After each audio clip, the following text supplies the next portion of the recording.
Hai guys, kembali lagi di React of Jimmy. Kita akan mereact. Jadi aku suka banget konten ini sebenarnya. Karena sudah kita tampilkan kan Refli Harun, Asal Asegaf. Yang terbaru ini adalah Rocky Gerung. Yang terbaru Rocky Gerung aku saksikan, oh my god, digaruk-garuk, diganyang-ganyang sama seorang Kodari. Gak nyangka sebenarnya Kodari beberapa waktu ini tampil prima banget untuk menghantam banyak kritikus Pak Jokowi dan Prabowo. Dan seperti apa? Ini dia reaksinya.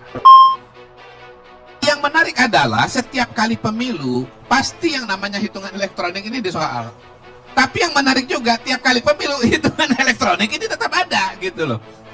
Sementara ya ketika ini dipersoalkan saya jadi bingung juga ini.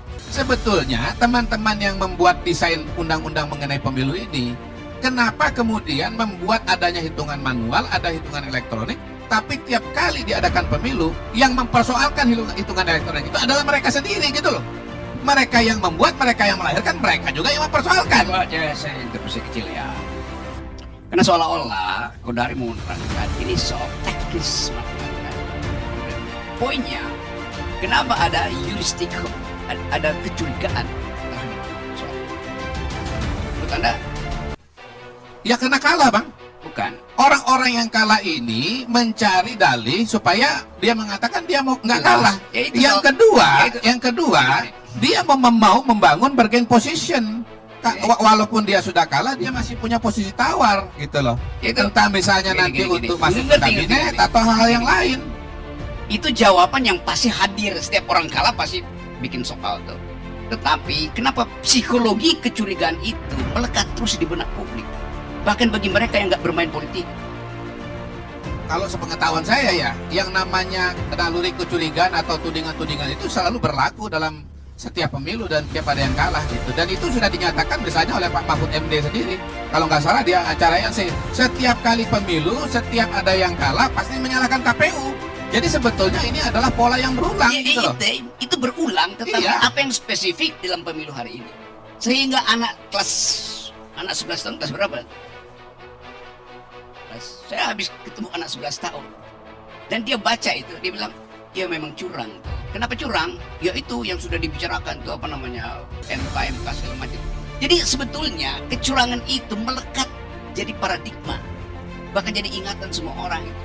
Anda bicara dengan millennials di dunia, mereka anggap begitu. Mereka nggak terlibat, mereka kalah, mereka menang, mereka kalah, nggak ada problem. Tetapi soalnya adalah imajinasi orang tentang kecurangan itu sudah mendahului semua usaha untuk Ya itu membenarkan. bang, saya nggak mau Nih, masuk ke sana bang, karena apa Bukan, bang? kenapa you nggak mau Kalau masuk di situ? bicara imajinasi, maka imajinasi orang akan berbeda-beda. Saya akan masuk kepada fakta. Coba. Saya nggak mau berbicara imajinasi. Saya tidak mau masuk kepada skema pemikiran yang abang berikan.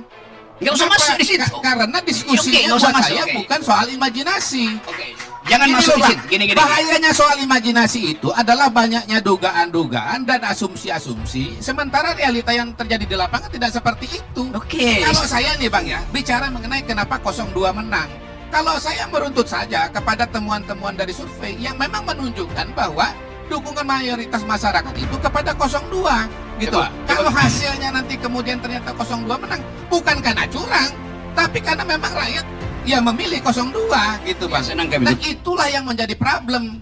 Seolah-olah semua ini adalah sebuah desain kecurangan. Itu yang saya tidak setuju. Ya udah cukup. Termasuk juga soal belum. Oke.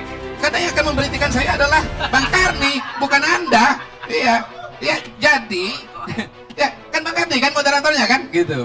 Jadi semua ini adalah suatu proses dan saya bisa mengatakan dengan temuan-temuan survei yang dilakukan oleh berbagai macam lembaga yang sudah punya track record, kita bisa lihat bagaimana pola dukungan kepada 02 itu terus meningkat dan akhirnya menang gitu loh. Jangan sampai buruk muka cermin dibelah. Itu yang terjadi pada hari ini. Buruk muka cermin dibelah. Ada teori dalam psikologi, orang yang bicara sangat cepat itu untuk menutupi kelambanan pikirannya.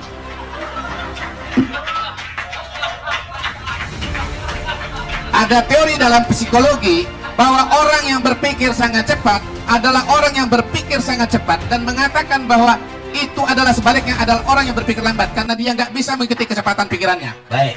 Saya sarjana psikologi, saya nggak tahu lagi. Baik. Hanya untuk mereka berdua, hanya untuk mereka berdua. Iya, saya ngerti itu. Anda ada berdua, ada 3 orang tim. Tentu mungkin nggak paham ya. Misalnya contohnya ketika Ganjar ngomong dia menolak hasil pemilu, bahkan cenderung mengarahkan ke angket, betul kata aku tadi, itu meningkatkan nilai tawarnya Ganjar, ya, minimal untuk dirangkul oleh partai pemenang, entah partai PDI, P3 yang mengusung Ganjar juga yang naik nilai tawarnya. Tapi itu ya itu politik lah ya, politik lah. Makanya jangan terbuai ketika menemukan kecurangan mengarah ke pemakzulan, pemilu ulang dan sebagainya. Ini semua rangkaian permainan politik, jangan mau diikuti gitu loh. Gerung, Jokowi serba salah sebenarnya, ya. Kalau Jokowi dukung Ganjar, kamu bilanglah Jokowi itu petugas partai kan, ya kan? Sudahlah, Gerung. Ketika Jokowi nggak memilih Ganjar, membuktikan bahwa dia itu bukan boneka partai, ya. Pak Jokowi sedang ngasih tahu kepada kamu yang sering ngatain dia boneka partai, bahwa dia bukan boneka partai, bahwa dia punya pilihan suara yang independen yang nggak bisa diganggu oleh siapapun, entah itu Pak Ibu Megawati sekalipun, ya. Mulutmu itu, Rocky, sebenarnya akan mengarah semua perilaku Pak Jokowi itu salah. Mau Pak Jokowi dukung Ganjar, nggak dukung Ganjar, di matamu Pak Jokowi salah.